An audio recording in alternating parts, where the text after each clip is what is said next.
문정왕후 입궐하기 2년 전 큰 비극이 있었습니다. 중종이 아꼈던 장견 광후가 세자를 낳고 불과 25세 나이로 세상을 떠난 것입니다. 어머니를 잃고 홀로 남겨진 어린 세자.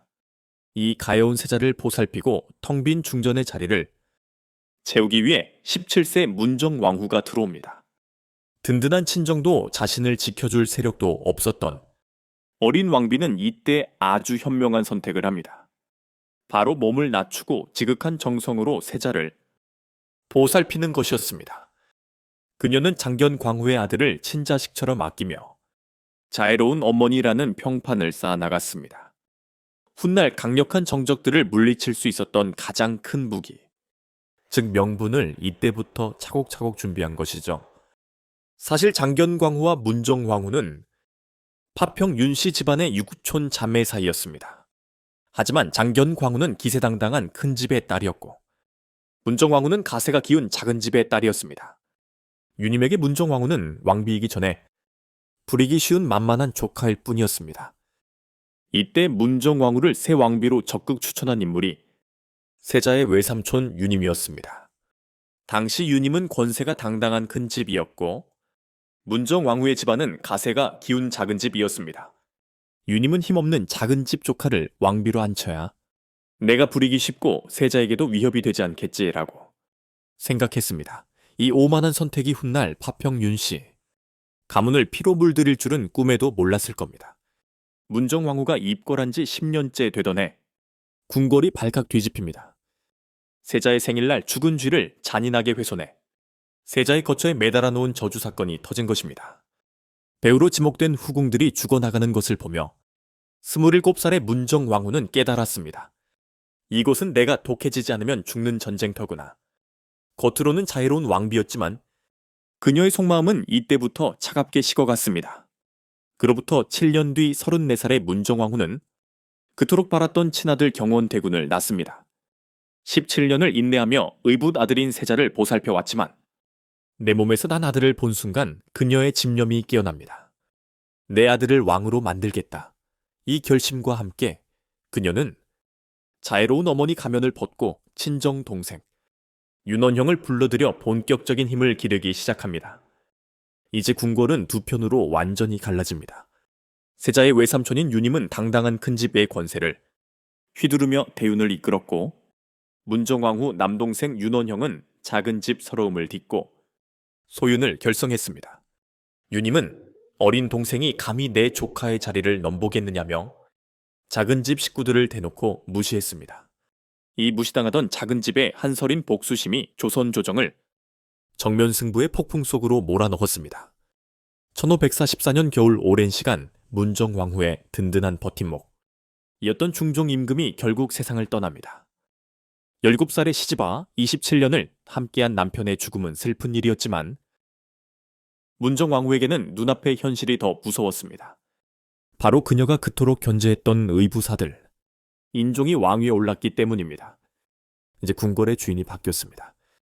큰집 유님을 필두로 한 대윤 세력이 기세등등하게 조정을 장악했고 문정왕후와 소윤 세력은 벼랑 끝으로 내몰렸습니다. 인종은 즉위하자마자 기묘사화로 쫓겨났던 조광조의 후예들을 다시 불러들였습니다. 이는 문정왕후의 동생 윤원형을 견제하려는 인종의 마지막 승부수이자 개혁의 신호탄이었습니다. 이를 지켜본 문정왕후는 도끼를 품었습니다. 문정왕후는 문종을 향해 우리 모자를 언제 죽일 거냐며 궁궐이 떠나가라 통곡하고 소리질렀습니다. 효심 깊은 인종은 이 말에 큰 충격을 받았습니다. 하지만 문정왕후는 인종의 효심을 이용했습니다.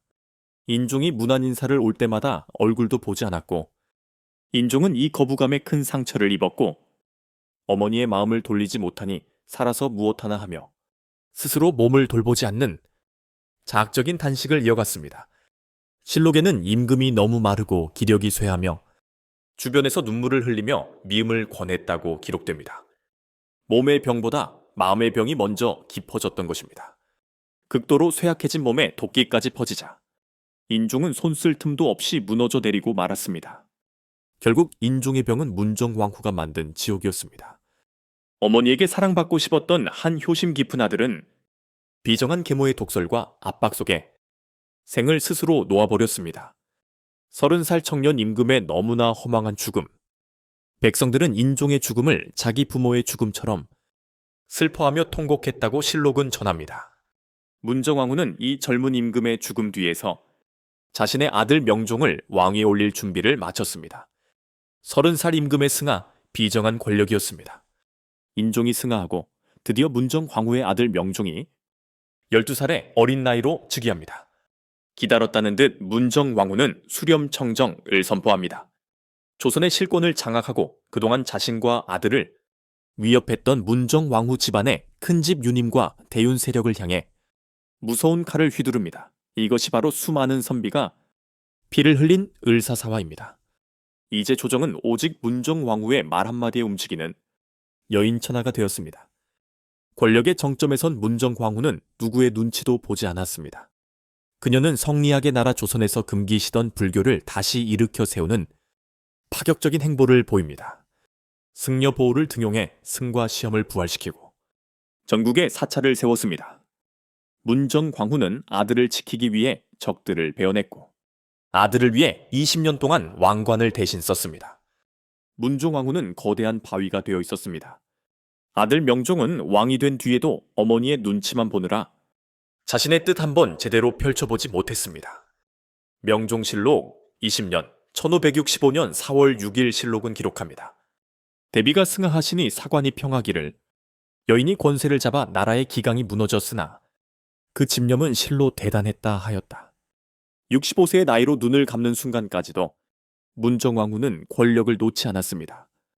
그녀가 죽자마자 그토록 아꼈던 승려보는 유배를 떠났고 권세가 당당했던 친정동생 윤원영도 비참한 최후를 맞이했습니다.